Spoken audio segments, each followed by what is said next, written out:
लागवड. नमस्कार, मी ग्रामपंचायतीमधील एक सदस्य आहे. प्रत्येक गावाचा कारभार ग्रामपंचायत करते. 500 पेक्षा कमी लोकसंख्या आहे अशा 2 किंवा अधिक गावांसाठी एक ग्रामपंचायत असते. तिला गट ग्रामपंचायत असे म्हणतात. प्रत्येक गावाचा कारभार, प्रत्येक गावात त्याची कामे, पाणी पुरवठा, दिवाबत्ती, जन्म, मृत्यू, विवाहाची नोंदणी इत्यादी. नमस्कार, मी येवती गावाची सरपंच आहे. ग्रामपंचायतीच्या निवडणुका दर 5 वर्षांनी होतात. ग्रामपंचायतीच्या सभा या माझ्या अध्यक्षतेखाली होतात. मला थेट जनतेकडून निवडून दिले जाते. मला गावाच्या विकास योजना राबवण्याची प्रत्यक्ष जबाबदारी ही माझ्यावर असते. धन्यवाद.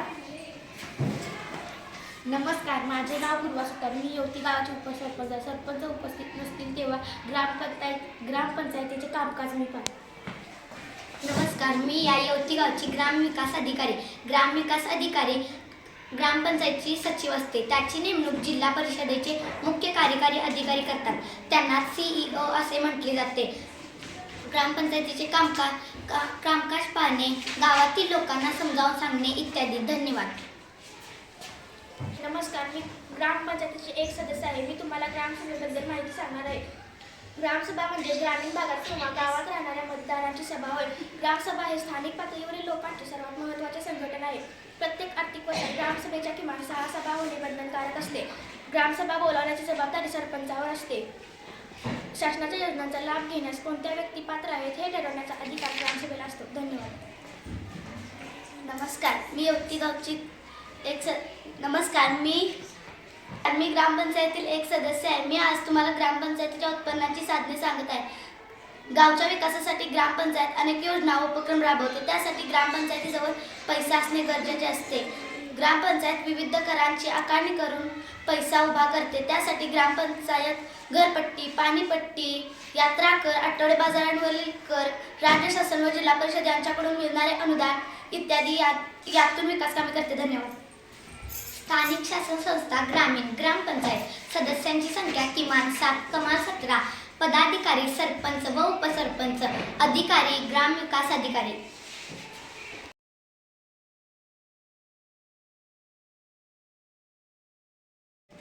नमस्कार, मी कल्की आळेकर. मी कर्वे तालुक्यातील पंचायत समितीची गट विकास अधिकारी. पंचायत समितीमध्ये सदस्यांची संख्या कमीत कमी 15 ते जास्तीत जास्त 45 असावी लागते. पदाधिकारी 2 असतात, सभापती आणि उपसभापती. राहिलेले सगळे सदस्य अधिकारी एकच असतात, ते म्हणजे गट विकास अधिकारी. नमस्कार, माझे नाव प्रज्ञा कांबळे. मी करवीर तालुक्यातील पंचायत समितीची सदस्य आहे. पंचायत समिती एका तालुक्यातील सर्व गावांचा एकत्रित असा विकास गट असतो. विकास गटाचा कारभार पाहणारी संस्था म्हणजे पंचायत समिती होय. ग्रामपंचायत व जिल्हा परिषद यांना जोडणारा दुवा पंचायत समिती असते. धन्यवाद. नमस्कार, मी राजनंदिनी शेळके, करवीर तालुक्यातील पंचायत समितीचे सदस्य. पंचायत समितीचे पदाधिकारी याबद्दल मी काही माहिती सांगणार आहे. पंचायत समितीच्या निवडणुका दर 5 वर्षांनी होतात.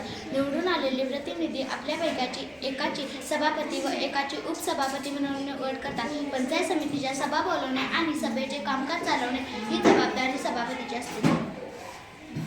नमस्कार, मी करवीर तालुक्यातील पंचायत समितीची उपसभापती आहे. मी आज पंचायत समितीबद्दल काही माहिती सांगणार आहे. प्रत्येक महिन्यात पंचायत समितीची किमान एक तरी सभा होणे आवश्यक आहे. पंचायत समितीला जिल्हा निधीतून काही रक्कम मिळते.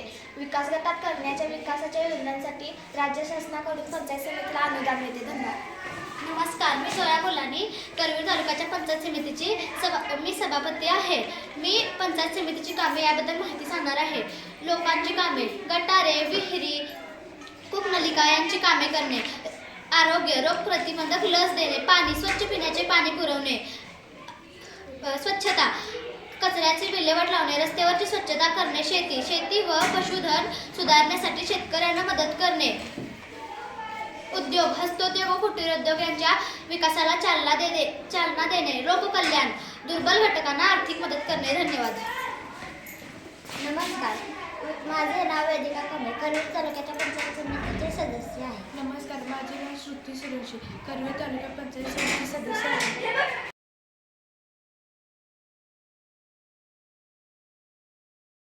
नमस्कार, मी जोया मुलानी, ठाणे जिल्हा परिषदेची मी सदस्य आहे. महाराष्ट्रात नुकत्याच जिल्हा परिषदेच्या व पंचायत समितीच्या निवडणुका पार पडल्या. यांना स्थानिक स्वराज्य संस्था असे म्हणतात. या संस्था नेमक्या काय कार्य करतात, त्यांची रचना कशी असते, त्यातील प्रत्येक घटकांची भूमिका काय असते हे आपण समजून घेऊया. धन्यवाद. नमस्कार, माझे नाव आरोही आळवेकर, कोल्हापूर जिल्हा परिषदेची उपाध्यक्ष. प्रत्येक जिल्ह्यासाठी एक जिल्हा परिषद असते. महाराष्ट्रामध्ये सध्या 36 जिल्हे परंतु 34 जिल्हा परिषद आहेत. कारण मुंबई शहर जिल्हा व मुंबई उपनगर जिल्हा हे ग्रामीण लोकवस्तीचे भाग नाहीत, म्हणून त्यांना जिल्हा परिषदा नाहीत. नमस्कार, मी तृप्ती जिल्हा परिषदेची सदस्य आहे. जिल्हा परिषदेच्या निवडणुका दर 5 वर्षांनी होतात. निवडून आलेले प्रतिनिधी आपल्यापैकी एकाचे अध्यक्ष व दुसऱ्याची उपाध्यक्ष निवड करतात. जिल्हा परिषदेच्या निधीतून योग्य तो खर्च करण्याचा अधिकार अध्यक्षाला असतो. त्याच्या गैरहजेरीत त्याची सर्व कामे उपाध्यक्ष पार पाडतो. धन्यवाद. नमस्कार, मी कोल्हापूर जिल्ह्याचे जिल्हाध्यक्ष आहे. आज आपण जिल्हा परिषदेचा कारभार कसा चालतो हे पाहणार आहोत. जिल्हा परिषदेचा कारभार हा विविध समित्यांमार्फत केला जातो. वित्त समिती, कृषी समिती, शिक्षण समिती, आरोग्य समिती, स्वच्छता व जलव्यवस्थापन समिती इत्यादी महिलांचे व बालकांचे प्रश्न विचारात घेते. धन्यवाद. नमस्कार, मी जिल्हा परिषदेचे मुख्य कार्यकारी अधिकारी आहे. जिल्हा परिषदेने घेतलेल्या निर्णयाची प्रत्यक्ष अंमलबजावणी जिल्हा परिषदेचा मुख्य कार्यकारी अधिकारी करतो. त्याची नेमणूक राज्य शासन करते. धन्यवाद. नमस्कार, मी कस्तुरी शेट्टी, मी जिल्हा परिषदेची सदस्य आहे. मी आज जिल्हा परिषद काही कामे सांगणार आहे. शिक्षणविषयी सुविधा, आरोग्यविषयी सुविधा, पाणी पुरवठा, दिवाबत्ती, बी बियाणांचा पुरवठा, गावातील परिसरातील झाडे लावणे. धन्यवाद.